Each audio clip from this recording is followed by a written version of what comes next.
All right, Zig at the top. Today on the show, we have DYMBUR, a Khasi Thraat folk metal band from northeastern India. Joining me for this chat is Andreas and Mason. Mason on bass, Andreas on guitar from DYMBUR. And these guys are BA. They are not only a really rad band, but they have an important cause that they're doing. They have 2 singles out, one of which is Child Abuse, and the second is called Rape Culture. They're bringing awareness to these horrible things that happen in their country. To quote from their video, Rape Culture, every 16 minutes, a woman is raped in India. Every 30 hours, a woman is raped and murdered in India. And every 4th victim is a minor. Heavy, right? And that's how one of their singles, one of the newer singles, that's how the music video starts, is with those statistics. And I've listened through other interviews, doing what I normally do to get ready for any interview and do a stupid amount of research. And I've heard Andreas talk about how rape is so common that it's overlooked. And so what they're doing is putting it back in the brash way that metal can, bringing awareness to something that I guess has been overlooked. And what's really cool about what they're doing is with these videos and with their singles, they're linking it to a program called SPARK, which gives trauma victims homes and education and a place to be safe and grow and heal from. So, yeah, these guys are superheroes. Anywho, this conversation was done over Zoom, and it bounces in between me talking with Andreas and Mason, and sometimes it might get confusing as far as because I edited it to be a little bit more clear of a conversation, but Zoom's awful. I'm going to put it out there. Zoom kicks me out every time I try to use it, and it's always a workaround. But anyway, we got through it, and the conversation is pretty clear. There's some parts that get a little choppy of who's asking what, who's talking to what, but this was a really cool conversation and insight into something that we in America see all the time, which is metal music, and have a place for and see how it works here, seeing it in another culture and seeing how impactful it can be. One thing that really struck me during this conversation, right near the end, there's this bit of really concrete, passionate insight into how to pursue your passion.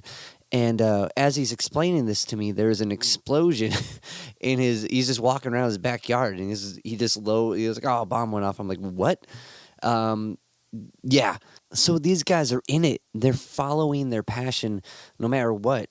And they're going against a lot of odds that the typical metal band doesn't face. We're going to listen to their latest single, Child Abuse. DYMBUR, Child Abuse. I also want to point out they have an album that came out before these recent singles, so there's plenty to dive into. Their music's on all streaming platforms, and definitely check out their YouTube channels and the music videos for the most recent singles. It's very moving. Before we get into this conversation, if you can rate, review, subscribe to the podcast on any of the podcast platforms, it helps me keep talking to really cool guests and sharing their insights with you. So, without further ado, here's my conversation with Andreas and Mason. Let's start, Dave. Let's start. Okay. Yeah, when the guys join, let them join in. Well, since I got you, can you tell me about your background in radio? Oh, okay. Yeah, so first of all, Dave, thank you so much for this opportunity to have a chat with you, and hopefully message gets across, and hopefully more people get to know about what's really happening here. And also, to answer your question, yeah, I was in radio for about almost 10 years. It's a commercial radio station here in India called 93.5 Red FM. So I was there for almost 10 years, and that was when I met the band as well. And I was trying to help them with radio promotions and trying to, help them get more leverage and stuff like that. So then at that point of time, these guys the band was doing Djent, progressive Djent kind of stuff. It was a different genre altogether until we met. So yeah. At the radio, were you DJing a show, or were you behind the scenes, or like, what were you doing? Yeah, I initially started off as an assistant producer and a radio job. That was my official designation. But we are a very small town, so the radio station wasn't doing that well. So there was a lot of cost cutting that happened in the company. So almost about 20 of my colleagues, had to quit. They had to be laid off. So then there was just 13 of us running the station. So we basically had to multitask. So I was a radio job. I was a producer as well. I was also helping out with the production, audio productions, doing jingles, doing ads, and doing interviews. Then I had my own show. I was an active radio jockey as well. Doing it all. Yeah, so that roughly carried on for about 9 years. Yeah. That's still pretty. I'd imagine it's a more fun job than some others, though. Like I definitely relate to the. It seems like with most things with music or like creative endeavors, you find that spot where you like kind of have to do it all to some degree. Like no matter what you want to dive into, it seems like you have to kind of wear multiple hats. So was that a good training ground to jump into music? Like kind of already having like a professional edge on it and like learning how to multitask in that sense? I've always been into. I did my degree in video production, in mass communication and video production. So that interest was always there right from when I was much younger. I was always fond of cameras. I was fond of handling a camera. I was fond of being on screen. I would love to MC and host shows, and so was always there. But with the music, music happened when I was roughly. There was a transit point when I was just doing gospel music, and then I shifted to metal. Yeah. There was this band I heard called Pain of Salvation, and so it was an album called 1 Hour by the Concrete Lake. So that album kind of pulled me towards metal music, and I started doing metal. Then I had these friends that I had my first metal band with called Project Blend Limited. And I was with them for about a good 8 years. Jumping from gospel to metal, like musically, what did you find carried over for yourself? I think it was a natural transition. Yeah. Most of my friends were all metalheads, Okay. And so doing gospel music, at least, like I kind of got some basics right, So that kind of helped me transit towards metal. And it was quite refreshing though, because then it happened a little late in life when I was already in my late teens. I was 17, 18, I guess, when I started listening to metal music. That's the time, though. It's interesting. Yeah, kind of, yeah. In the States, like what I noticed from the metalhead, if I like the persona of the person who's really into metal, typically they're usually very sweet and caring people, and like and very particular about what they're trying to do or what they're into or what their interests are. Does that carry over? Like as far as like the typical metal fan, do you notice that same trend? I'll give you an example. Okay. We had opened up for Sepultura in our town in Shillong. Yeah. So they were doing a tour of India. So they did Bangalore, Delhi, and then they landed up in our town as well. So we being the local metal band, then kind of a little senior also and a little more experience. So we were given a slot to open up for Sepultura. We were the only opening act. That's it. So I met Andreas Kaiser and Pablo, the guitarist and the bassist. We met them backstage, and these guys were one of the most humble people I've met. Yeah, they were so down to earth. They were, the moment they saw us, they gave us big hugs. Andreas my name is Andreas as well. So the guitarist is also Andreas Kaiser. So he had his arms wide open, and I went and greeted him. And then I told him, dude, my name is Andreas as well. And then he gave me another hug. So these guys are such sweethearts, man. And you see them on stage and they perform, and Sepultura. Yeah. Also, they're still a killer band till date. So it was a very humbling experience. That's well. That's okay. So it sounds like the trend carries. That's awesome. Like I don't know. I think Yep, like yep.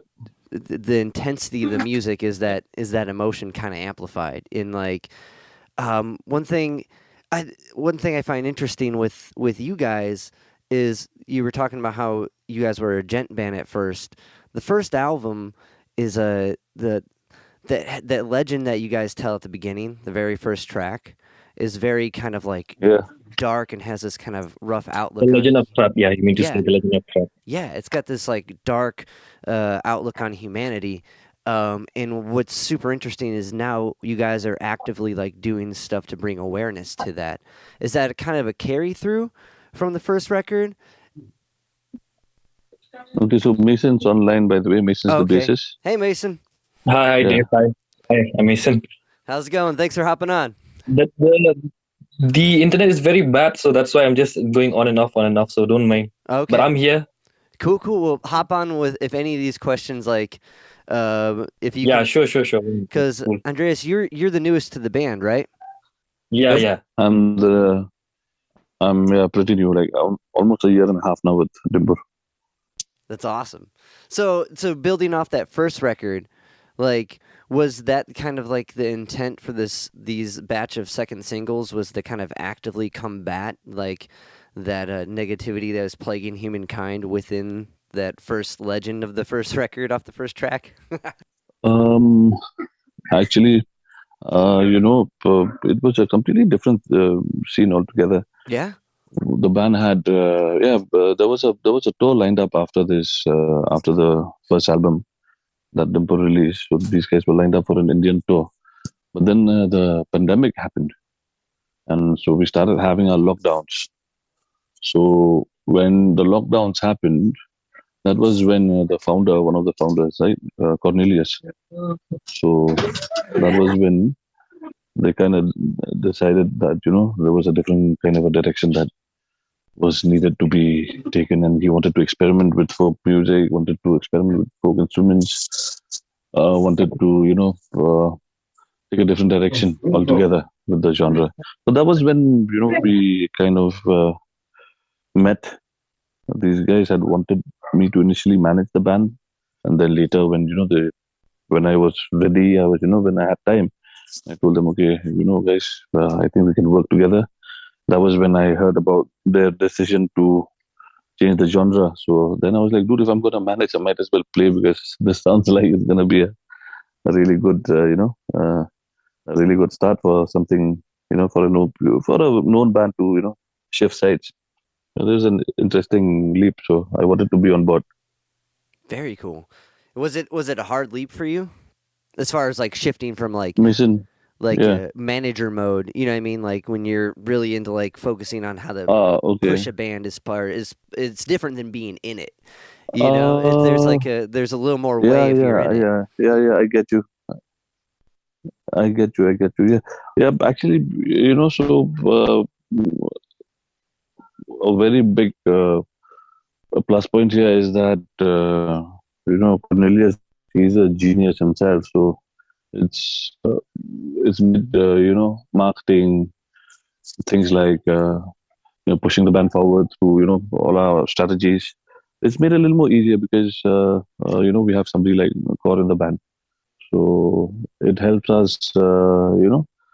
It gives me space to think about other things. It Gotcha. gives me space, and I'm more interested in actually just writing down good music, and just my focus is on just playing. I just really want to just play. I haven't been playing for quite some time, so I'm really eager to get back up on stage. So yeah, it gives us a chance to do our thing, basically. Very cool. So that's a cool divide of it. That way you can focus on your bits and be in it. Kind of to touch on like some of the like traditional instruments you guys added. Learning those instruments, did you grow up playing those instruments or just like around them? No, we kind of picked it up on the way, once we decided to start shifting to basically folk music and use our folk instruments, which are, by the way, very, very traditional and very, very unique to our part of the country. So, of course, we did have to, polish up on the basics of those instruments.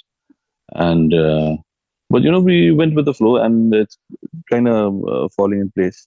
We had to redesign the duitara, the little guitar Yeah. that you see on the videos. So that is called a duitara. So we've had to redesign it slightly because first of all, we're using two 8-string guitars, so and we're playing some very low riffs. So that instrument needed to be modified to fit with our sound. And the other things just fell into place. Yeah. Okay. Traditionally, is it like, what's it tuned to? Do you know? So we, Mason, you want to take this one? I'm a guitar guy. So we're on F. We're on an F. On a low F. The tuning. Dave was asking about the tuning. Yeah. So you tell him we usually on an F. Yeah. Yeah. Okay. No, our tuning is very different, man, Dave. It's like usually the guitars is always we play on a B flat. Okay. So and my bass it's on a custom tuning. It's not I don't follow whatever it's not standard tuning or the B flat tuning. My personally my bass is on a custom tuning. So it's very different. So it's like if any of my friends come by to the studio or they say, let me just let me play your bass. It's like they won't be able to play it because it's on a custom tune. So it's very difficult for them to adapt to. But I'm used to it because it's like it's much more easier to play my own songs. Right. It's for me. So it's really easy.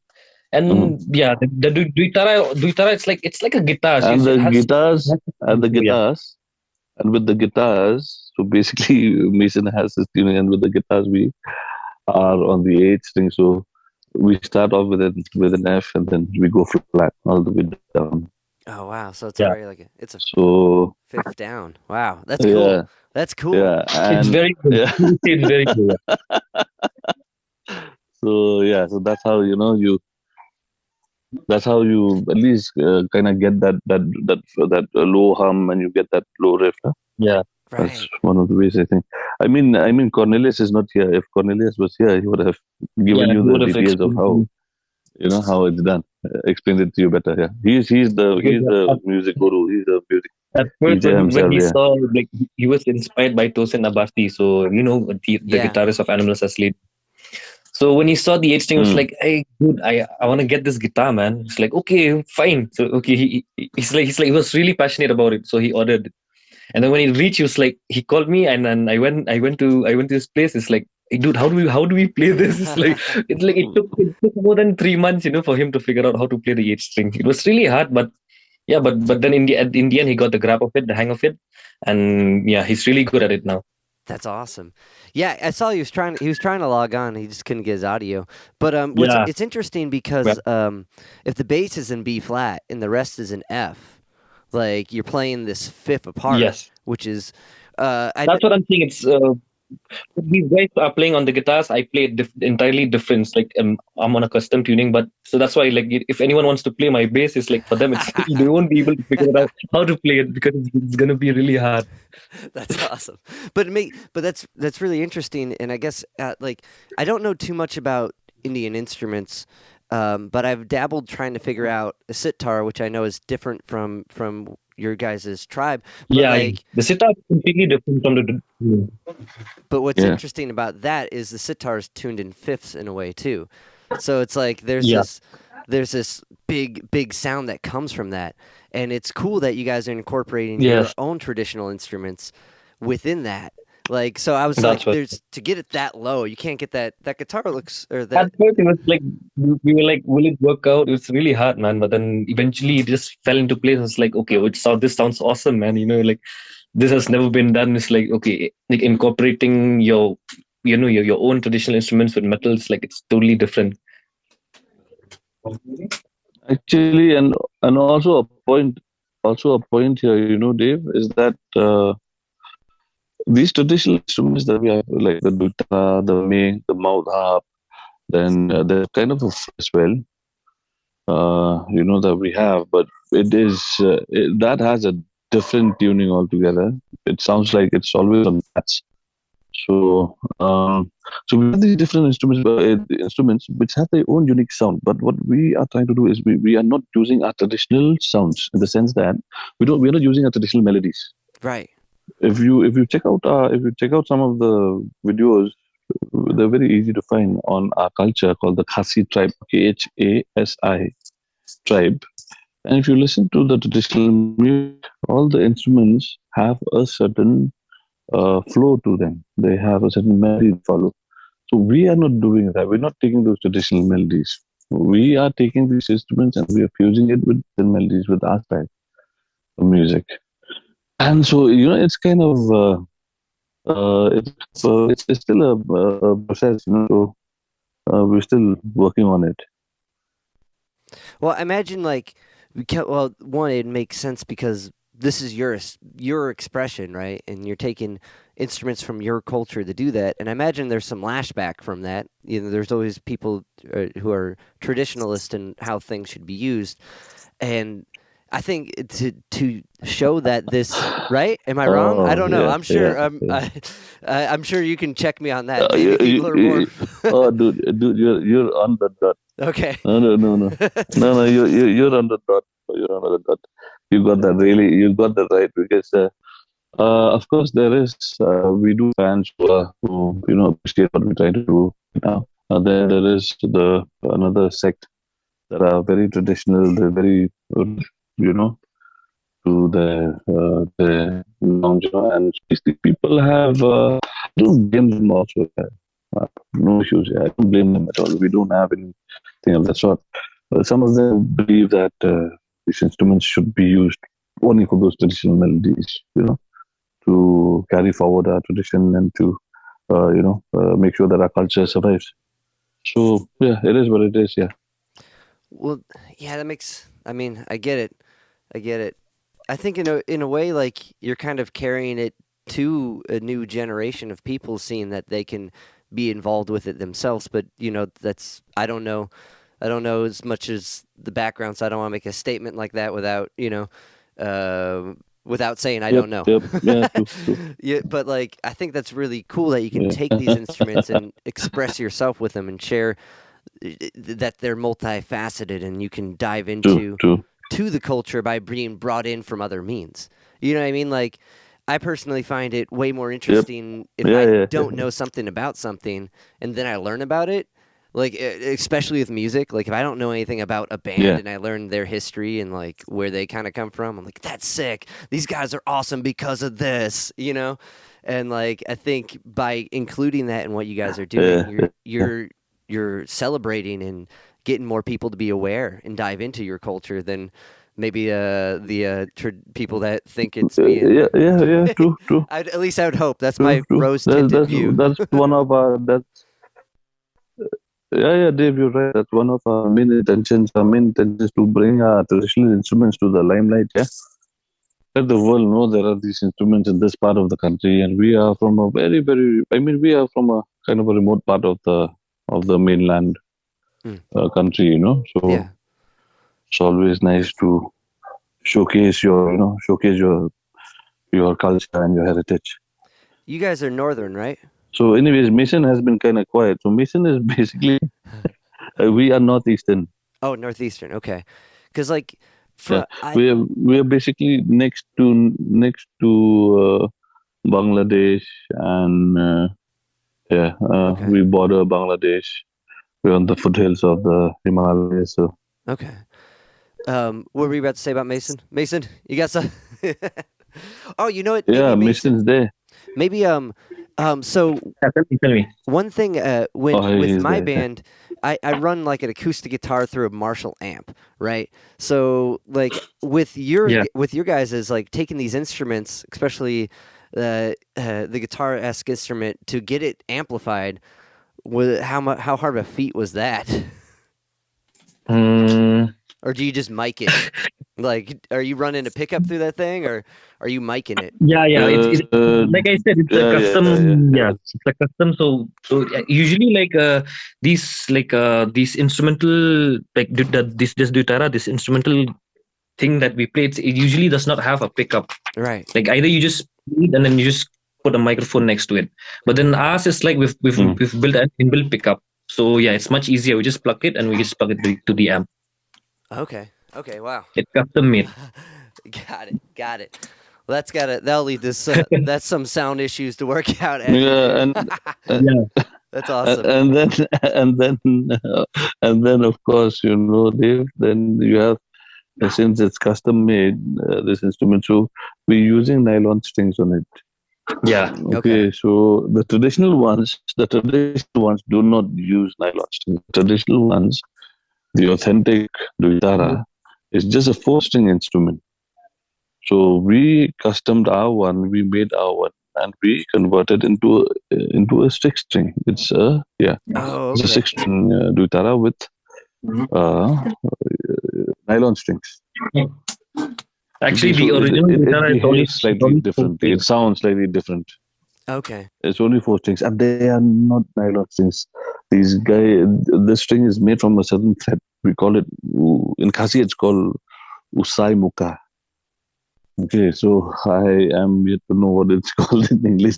I wouldn't know that. Hey, it says it popped up. I guess we got 10 minutes. If this falls through, can I set up another one really quick?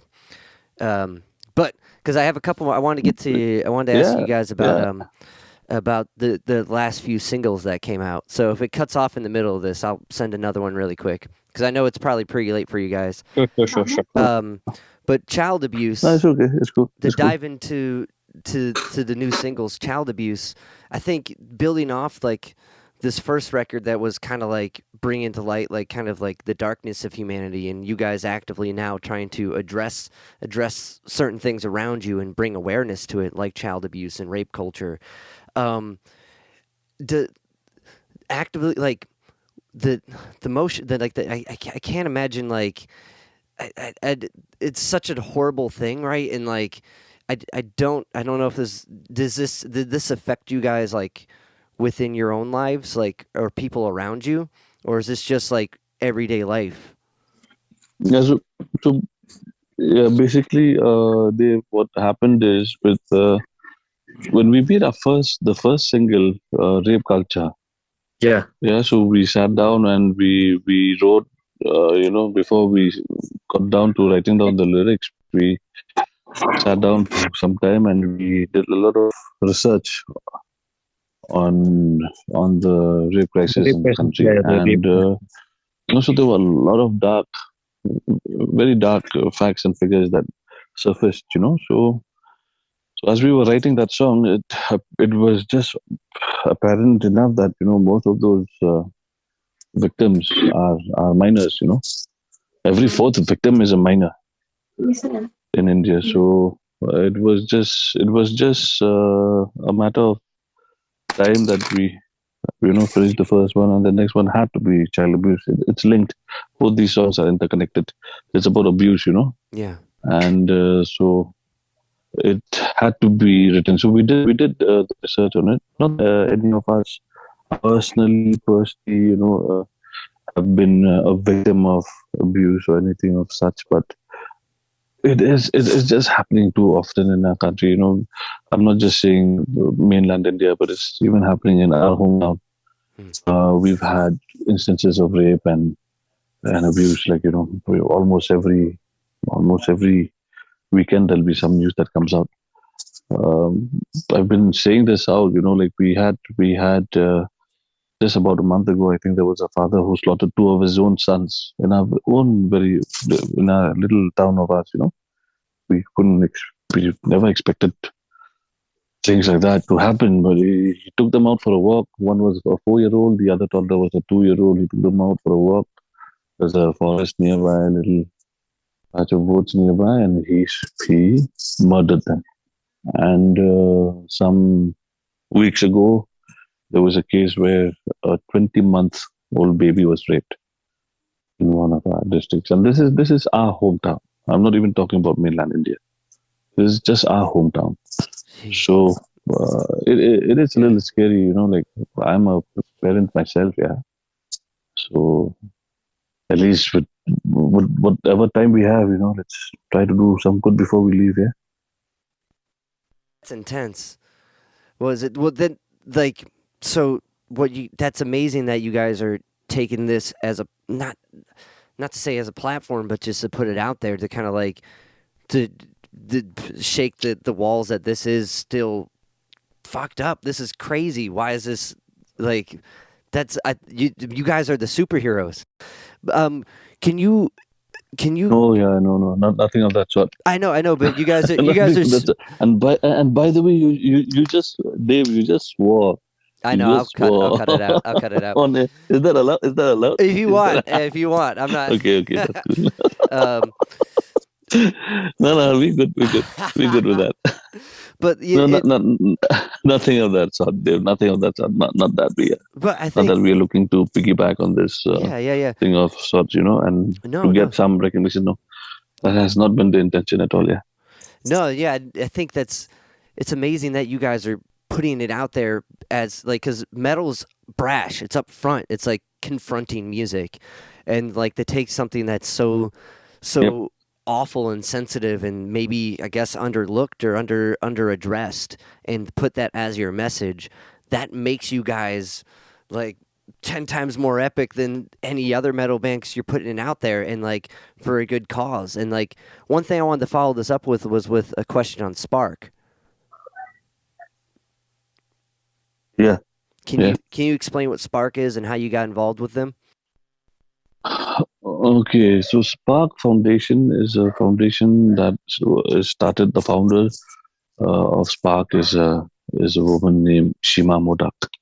So this woman has been, she's basically a humanitarian. She is a social worker. She's very, very well educated. She quit a very high profile job to run this organization. So basically what she does is she tries to open up centers for children in our state where they can get free education. So free education for the children of basically from the slum areas and from the BPL families. We say BPL families, the below the line poverty families, right? So really, really poor families. So she started it off sometime. She's had a long history with it. But as far as we know, when we met her, she has about 3 centers in the state, and she's having a lot of financial problems. Most of the teachers were there are volunteers, but you have to understand there are financial implications as well, right? You need to buy the books, you need to buy your stuff to make a school run. How can kids come to school when you don't have your basic essentials? So she is in a kind of a financial fix. We are still keeping in touch. We made the video and we dedicated the video to her foundation, hoping that we get some funding. That is yet to happen, but we are positive about it. We will try other ways to help out this foundation. We have things planned up for this year. Very cool. Do you guys think about like doing a music program with them?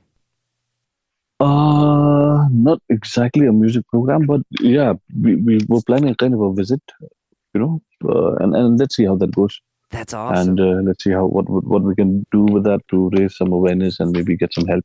Right, or even just like, well, I work with a lot of kids that have gone through trauma as well, and that outlet of metal, that outlet of like taking a brash thing and being able to put it out there, and it's okay to be that angry and still be a happy person. You know what I mean? And that's I think that's a very important lesson, and no one better than you guys can teach that. That's, but that's so cool that you guys are doing what you're doing and spreading their word and with your word, and not just using the power of metal and music, because music is a potent thing. Music reaches a lot. Like we're talking across the world right now, and which I want to thank you guys for. Very, like, I know it's late and I really appreciate you guys taking time to yak with me. But I think it's such a powerful tool, and I think you guys are doing amazing stuff with it, and I'm really excited to hear what you guys are going to do next. And well, I really admire what you guys are doing, and like watching the videos are very moving, and being a fan of metal music and like knowing how it can like be that place for a lot of people to learn new things and be able to empathize. I think how you guys are going about it is super, super important and super crucial. I just before kind of wrapping it up, I kind of wanted to know what you guys have coming next, and if another single or another video's in the works. Yeah, let Andres explain that. Yeah. Okay. Mission, tell Nare. You have hardly spoken. So yeah, there's another single lined up, but yeah, we're in the process of writing this whole album again, which will be out hopefully next fall, maybe. Okay. But it might be earlier than that. But then yeah, another single is coming up in, let's say, maybe in 2 months' time. Let's say. Very cool. Yeah, and the album will be up next year. Might be next fall or maybe earlier than that. Yeah. Okay. Awesome. And like I know you guys have your own studio. I've seen some videos of like how you guys record everything yourself, and I think it's the most like DIY punk rock like EA way they handle doing this, and like that's what impacts, and I think that's what resonates with people, and like that's why I think aside from delivering brash upfront confrontments about horrible things, the music and your guys is intense right there. So thank you for doing what you're doing, and I look forward to hearing in a couple months that next single, and thank you guys for being here and hopping back on. Yeah, like you said, yeah, we have our own studio, so it's really what to say. It's like see out here, like Dave, when you go to record just a single, it's like so expensive, Oh yeah. And especially being a metal band from Shillong itself, it's very hard. You can't the expenses are way out of it's too much. Yeah. So yeah, having your own studio is an advantage for us. Yeah, we're really thankful for Cornelius, having his own studio so we could record our own songs and do the mixing, the mastering, and everything. He does it. So we're really thankful for that. Unlike many other artists, like they have to go and record to a studio, which is really, really costly, man. And being a metal band, like I said, being a metal band from Shillong, you won't be able to make it, man. It's really hard. Was it well? And just like how you're saying, to be one guy, to have a whole team like you guys do, and have one guy that can handle that makes a world of difference. Because if it's just you trying to do it, I wish he was here right now. Just caught up, right? He's really busy right now. So, but I wish he was here. He could have it's really inspiring for us also. So that's why as a band, for 10 years now. So it's like if Kor was here, you would have. If Cornelius was here, he would have had a detailed discussion with you on tunings. I would how we tune our stuff. That's awesome. That's where my head goes. I'm like, how does this work? That's so cool, though. What was I gonna say on that? Hey, quick question: do you guys, being like with bass, like, do you time signature wise? Is there any like time signature stuff you've incorporated? Big time. It's like the time signature that we use. It's like like I said, Cornelius is the mastermind behind all this. Okay. The time signatures that he uses, it's like Kor. He completed his music school from Trinity College, London. So he's the mastermind behind all of this. So we're like me, Andres, and the rest of us. We're just like self-taught. So when we just it's really hard to catch up with him. But then he's the one who really inspires us, and so that's why, like I said, like time signatures in our songs, like this coming album will be like it's not that complicated. But the previous album, The Legend of Thraat, it was really complicated. Right. Time signatures there was like, dude, I swear it's really, really crazy. Well, going through that, I was like, trying to, tap it out. I'm like, this is all over. Writing this new album, it's like I could take a breather, with this new album. It's like, okay, it's going smooth sailing, But the previous album was really, really tough, man. I think, do you find that like with simpler time signatures, the message can be kind of heard clearer? Is that like the message of the song? Yeah, I think maybe like, but yeah, at the end of the day, like you have different point of views, different opinions. So it's like really hard to like whatever songs you write, like you can just capture like that, not the entire people, but not the entire crowd, but then there's like certain people who enjoy your music, who enjoy your. So like yeah, at the end of the day, it's like what like that amount of people who really value like enjoy your music. I'm just satisfied with that, Definitely. It's not about simpler time signatures or complicated time signatures that really grab the crowd, but yeah, there are diehard like complicated fans who like who like that kind of stuff. Yeah. Oh yeah. There's but always... at the end of the day, So, that's gonna be. There's always the metal guys like, dude, this isn't 7/8. This is sick. Yeah. You know what I mean? Yeah, Like, yeah. like, is it? Like, Yeah. But it's interesting, like with that way, Dave, you asked a very, very critical question because you can imagine the band shifted genres, Yeah. shifted genres from something being very technical, being very very progressive, to suddenly something Very a little hard. more mellow. So Right. like you said, if it helps for the message to get through, of course it does. Why not, man? So see, It does. one of the reasons why metal is not in a country like India, dude, where Bollywood rules over the entire music industry. Yeah. Metal has no chance. I mean, metal is just a very small fraction of, there is no metal industry. There's no, such, so to say, or a label even here in India that promotes metal music. So it really helps that way when it comes to trying to do something different, trying to do something out of the box.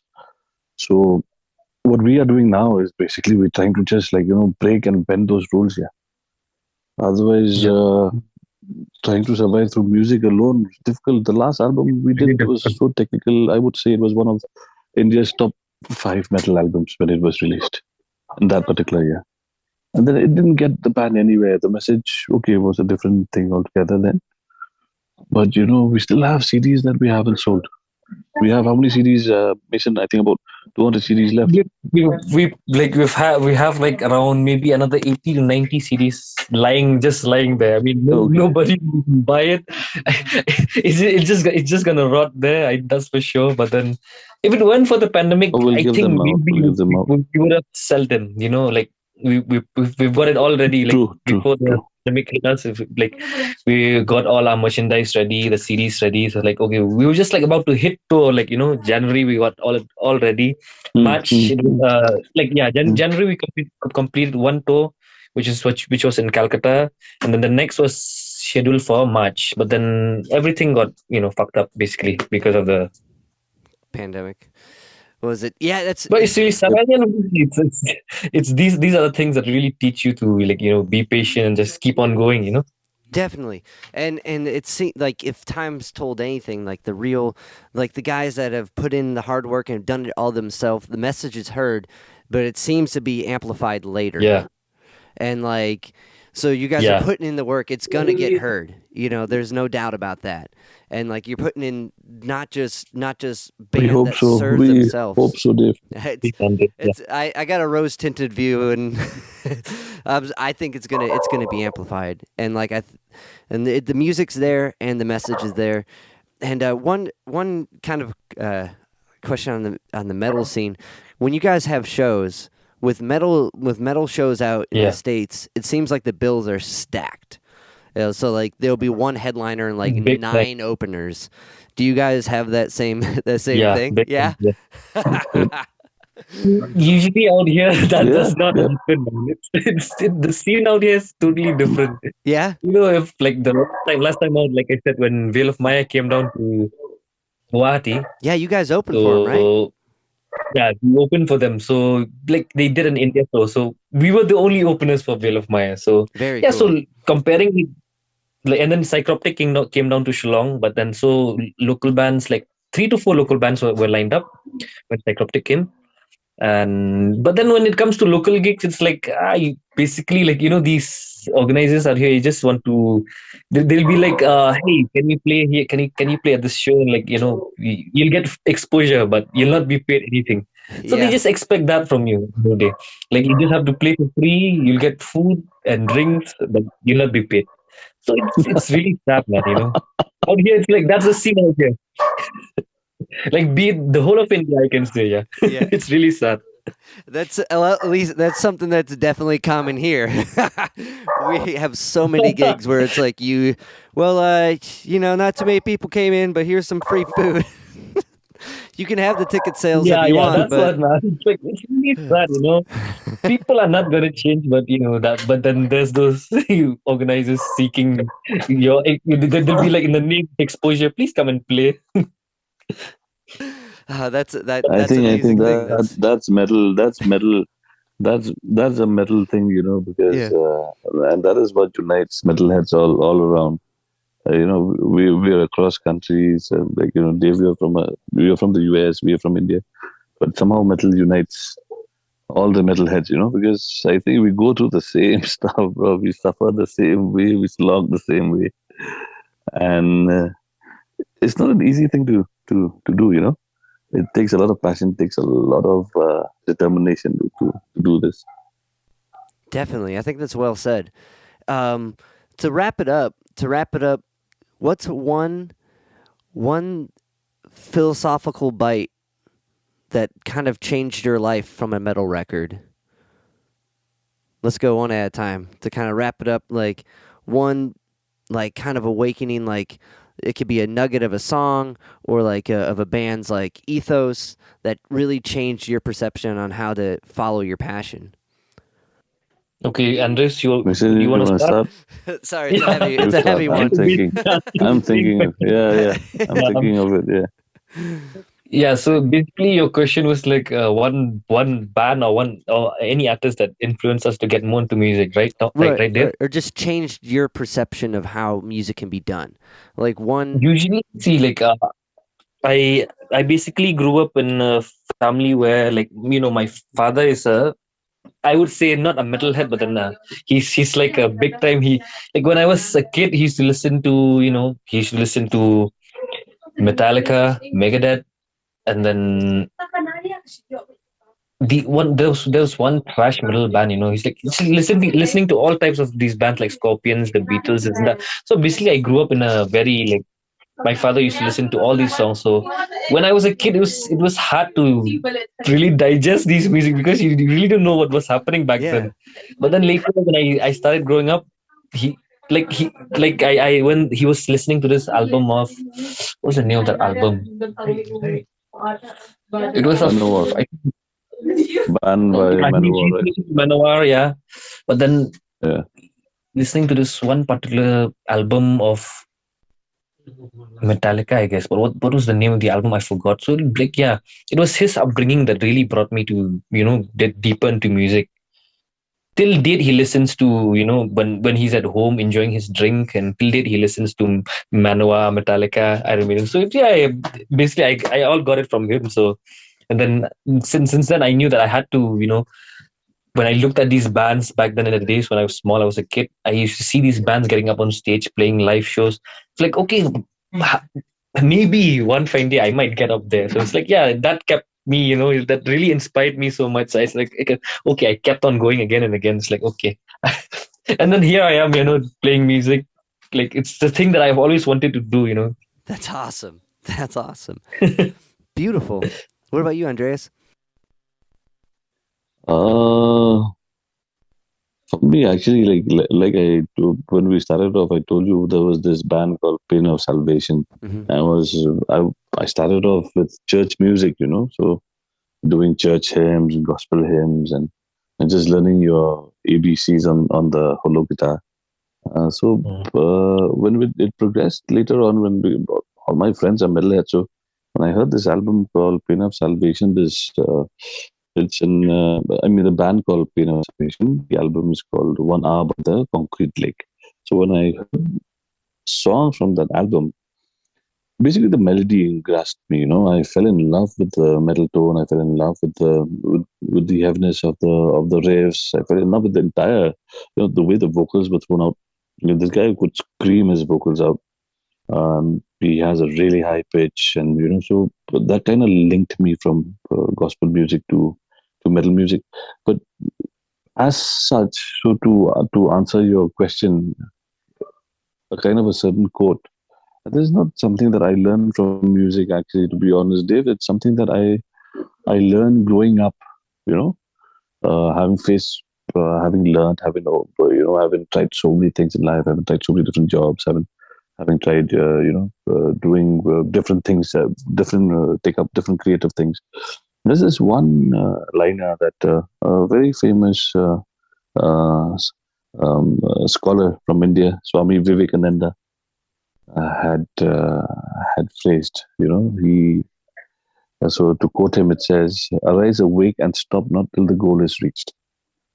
Okay, so that's something that I hold on to very dearly. And so when it came down to writing down the lyrics and to writing down the content of our new, this new DYMBUR direction that we've taken, some of it was a bomb just went off, a cracker just went off. Anyways, What? so some of that content was very, very heavy. Yeah, a cracker went off. But no, some of that content was very heavy. In the sense, when I did the research for rape culture with Asifa and with Darbhaya, when you read the details, dude, it is not easy. It is not easy. I do not recommend people read.